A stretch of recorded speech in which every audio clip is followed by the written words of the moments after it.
कभी अगर बनना हो तो बाज बनना, लेकिन कभी तोता मत बनना। तोता बोलता तो बहुत है, लेकिन ज्यादा ऊंचाई तक उड़ नहीं सकता। बाज बोलता बहुत कम है, लेकिन सबसे ऊंचाई पर उड़ता है, और बाकी पंछियों का राजा होता है एक बाज। आज मैं आपको 5 ऐसे पॉइंट्स बताऊंगा जो कि हर इंसान को बाज से सीखना चाहिए, और लाइफ की बहुत बड़ी लर्निंग है इन 5 पॉइंट्स में। पहला लेसन, ईगल फ्लाई अलोन। बाज अकेले उड़ता है और बाकी पंछियों के मुकाबले सबसे ऊंचाई पर उड़ता है।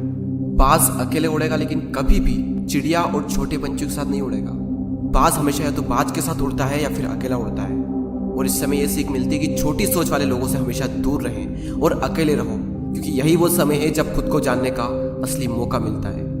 दूसरा लेसन, बाज का विजन बहुत ज्यादा क्लियर होता है और बहुत ज्यादा स्ट्रॉन्ग होता है। बाज अपने शिकार को 5 किलोमीटर दूर से ही देख लेता है, और जब एक बार उसे अपना लक्ष्य दिख जाता है तो उसके बाद चाहे रास्ते में कितनी भी मुश्किलें क्यों ना आए, वो अपने लक्ष्य को हासिल करके ही दम लेता है। इससे भी एक बहुत बड़ी सीख मिलती है कि अपना विजन क्लियर रखो, और उसे हासिल करने में फिर चाहे कितनी भी मुश्किलें क्यों ना आए, पीछे मत हटो उस बाज की तरह। तीसरा लेसन, बाज कभी भी मरे हुए जानवरों को नहीं खाता, वो हमेशा जिंदा शिकार करता है। और इससे हमें यह सीख मिलती है कि जो हमारा पास्ट है वो मर चुका है, तो अपने उन मरे हुए सड़े हुए थॉट्स पर ध्यान मत दो और अपनी आने वाली ताजी फ्रेश जिंदगी पर ध्यान लगाओ।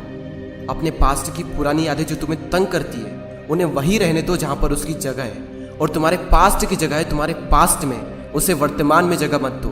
क्योंकि एक बार अगर तुम्हारा पास्ट तुम्हारे प्रेजेंट में आ गया, तो तुम्हारा पास्ट तुम्हें कभी प्रेजेंट में नहीं रहने देगा। पास्ट में तुम्हारे साथ कितना भी बुरा क्यों ना हुआ हो, वो सब यादें, वो सब थॉट्स मर चुके हैं, और उस बाज की तरह बनो जो कभी भी मरी हुई चीजों को नहीं खाता। चौथा लेसन, जब आंधी तूफान आते हैं तो बाज बहुत ज्यादा एक्साइटेड हो जाता है। जब बारिश होती है तो सारे पंछी छिपकर बैठ जाते हैं, लेकिन बाज को बड़ा मजा आता है। जब तेज हवाएं चलती है तो बाज उन हवाओं के सहारे और तेजी से ऊपर की ओर उठता है, और ऊपर उड़ते उड़ते इतना ऊपर उड़ जाता है कि बादलों से भी ऊपर पहुंच जाता है। और इससे भी एक बहुत बड़ी सीख मिलती है कि मुसीबत में मजा ढूंढो। और नेपोलियन हिल ने एक बार कहा था कि हर बड़ी चुनौती अपने साथ में एक बहुत बड़ा अवसर लेकर आती है।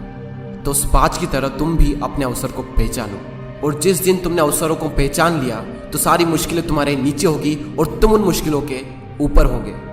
फिफ्थ लेसन, बाज अपने घोंसलों में से सॉफ्ट घास को हमेशा निकाल देता है, ताकि बाज का जो बच्चा होता है वो उसमें कंफर्टेबल ना हो सके। क्योंकि अगर वो घोंसले में कंफर्टेबल हो गया तो वो वहीं रहना पसंद करेगा, लेकिन बाज ऐसा कभी होने नहीं देता। बाज एक पंछी है, और उसे भी ये बात पता है कि there is no growth in comfort zone. लेकिन हम तो इंसान है ना, और इंसान होने के बावजूद भी कई सारे लोग इस बात को समझते ही नहीं। आप जितना ज़्यादा कंफर्ट जोन में रहोगे, आपकी लाइफ आने वाले टाइम में उतनी ही ज़्यादा अनकंफर्टेबल हो जाएगी।